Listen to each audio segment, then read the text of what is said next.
this over to Linda for a little bit on program standards. Yeah. Incidents must be reported immediately upon learning of an occurrence.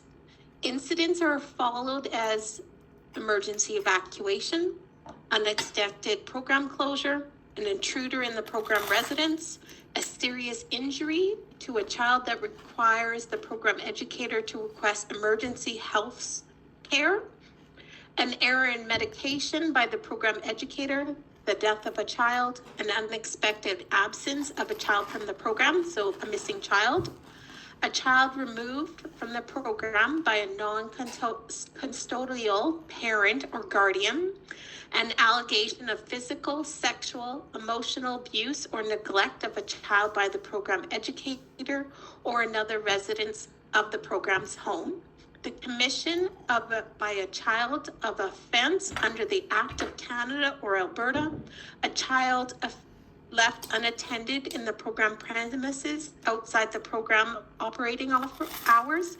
And we also say anything that affects the health, safety, and well-being of children, you would call the Child Care Connect line and consult with us about whether that is reportable.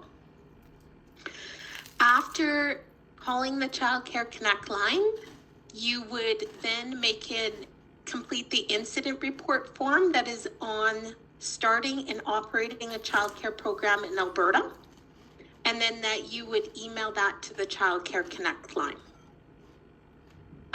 So here's the number, 1-844-644-5165 for the Child Care Connect line, and then our email address is jet.childcareconnect@gov.ab.ca. Children's records. You must ensure you maintain up-to-date records for each child. So it's really important that in your organization that you have a plan to make sure those are regularly updated and that you document when they're updated. You must maintain the child's name, date of birth, home address, a complete enrollment form, parent's name and home address and work address, home telephone number, work telephone number. You must also have the emergency contact name and telephone number, child's medication and consent to use, and record of health care provided and relevant health information. Evidence that the child's parents have been advised of any outings, including transportation, supervision arrangements. You must also maintain daily attendance, including arrival and departure times. And you must have the records available for inspection by licensing staff. And you can maintain those on paper or digital. Furnishing and equipment. You must make sure all furnishing, play equipment, play materials, whether used indoors or outdoors, are safe, maintained, in good repair, developmentally appropriate for children, sufficient quantity and variety for children, and used according to the manufacturer's directions. For daycare or preschool, books, toys, play equipment must be available to children that support early learning, literacy, physical activity, and child development. Off-site activities. When you take a child to an activity off premises, you must tell the child's parents and get written consent. Tell the child's parents about the activity, how the child will be transported and supervised. Consent for the regular planned outings should include the program plan. Consent is not required for every individual outing if it's part of the regular programming. Okay, there's also in the child care licensing regulations exactly what you have to include in that permission field trip form. Portable records. When taking children to an offsite activity, you must have a staff member bring portable records of information and contacts in case of an emergency.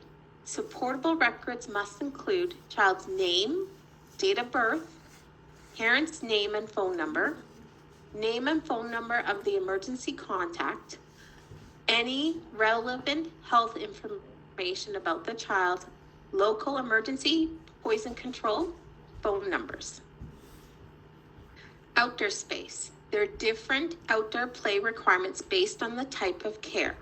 So if you're providing daycare, you must provide outdoor play space adjacent to the program premises or within safe walking distance.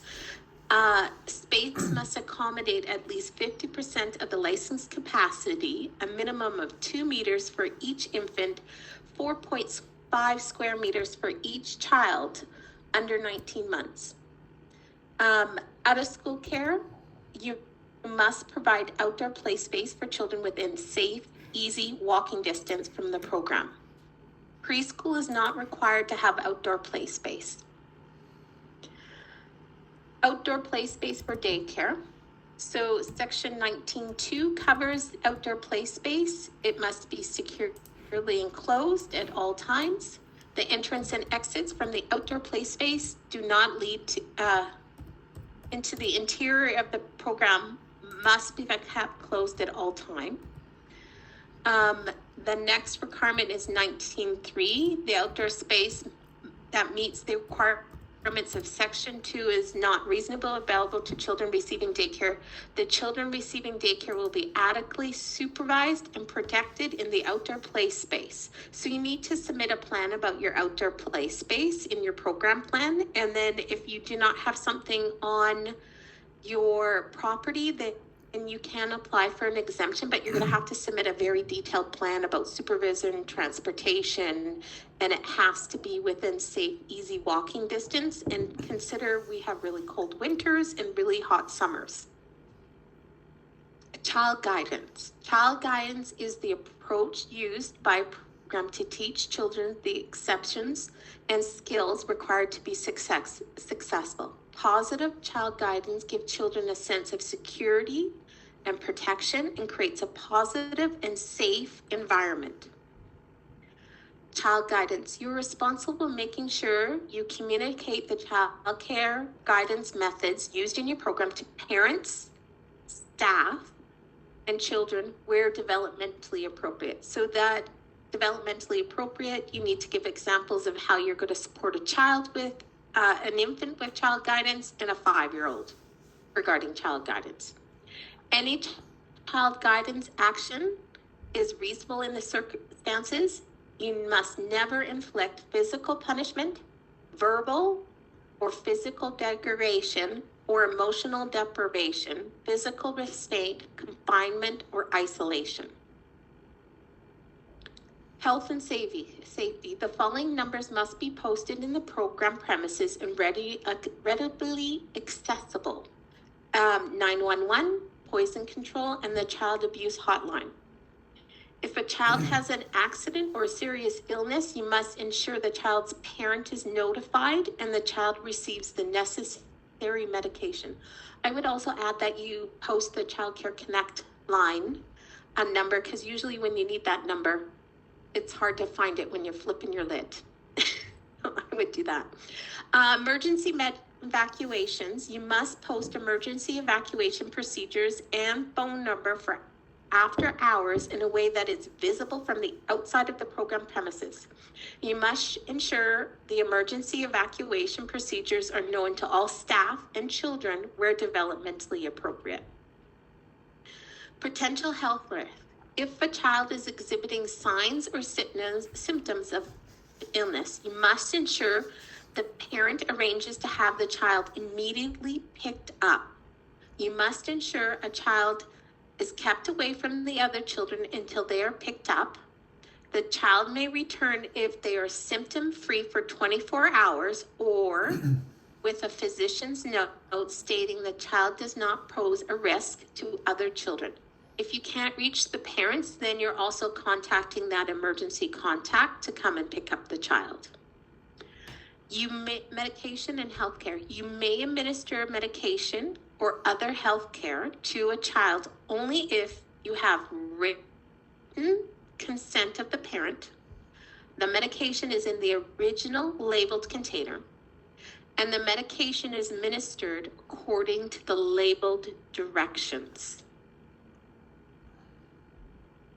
Medication and healthcare. When a child is ministered to when medication is administered to a child, you must ensure the following information is recorded: name of medication, time of medication, amount administered, initials of the person who administered the medication.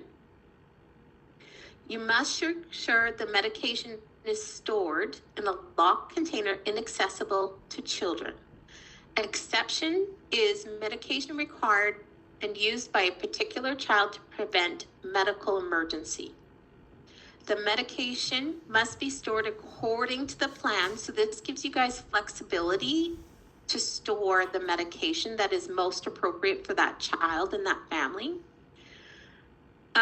The medication must be accessible by all staff for emergency medication, and then the emergency medication man must be agreed upon with the license holder and the child's parents, so that we have two people ensuring that it's stored in a safe space.